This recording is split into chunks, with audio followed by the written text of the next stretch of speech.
And now China's Sinomine Resource Group on Monday said it has completed the construction of a spodumene concentrate plant at its Zimbabwe Lithium mine as Chinese battery minerals producers ramp up output in the African country.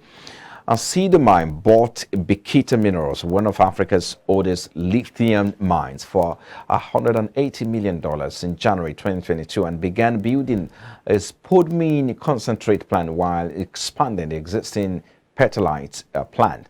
Bikita will produce about 300,000 metric tons of spodumene concentrate, which is further processed abroad to produce lithium minerals used in the manufacturing of batteries. The mine will also see its annual petalite output rise to 480,000 metric tons from about 50,000 metric tons previously. Petalite is used in the ceramics and glass industries. The southern African country hopes its large deposit of lithium will help position itself for an economic boost from the global drive towards battery-powered energy. Away from that, now the Libyan government on Sunday said Italy has lifted a 10-year-long ban on Libyan civil aviation using Italian airspace, with flights due to resume from September. There are currently few airlines operating flights in and out of Libya, a country that has suffered more than a decade of chaos and conflict since Muammar Gaddafi's downfall in 2011.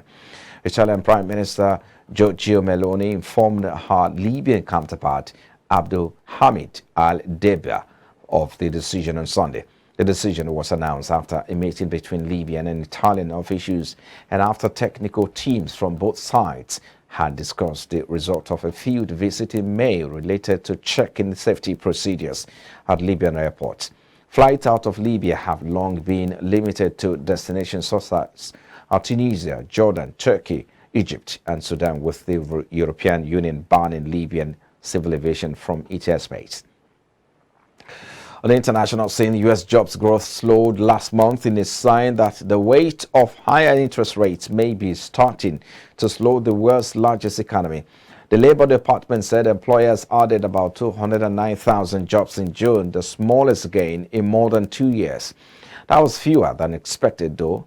The unemployment rate still fell to 3.6%, down from 3.7% in May. The labor market is being watched closely as the U.S. Central Bank lifts borrowing costs to fight inflation.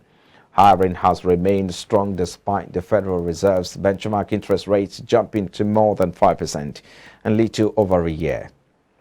And China has announced more than $1 billion, that's about 778 million pounds, in fines against financial companies including Jack Ma's tech giant Ant Group.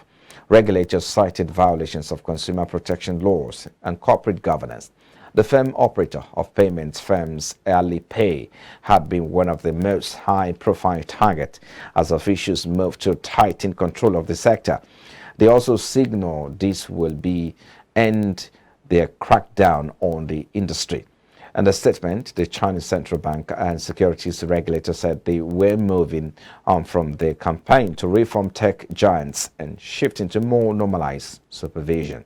The fine for Ant included the confiscation of more than 550 million yuan in what it describes as ill-gotten income.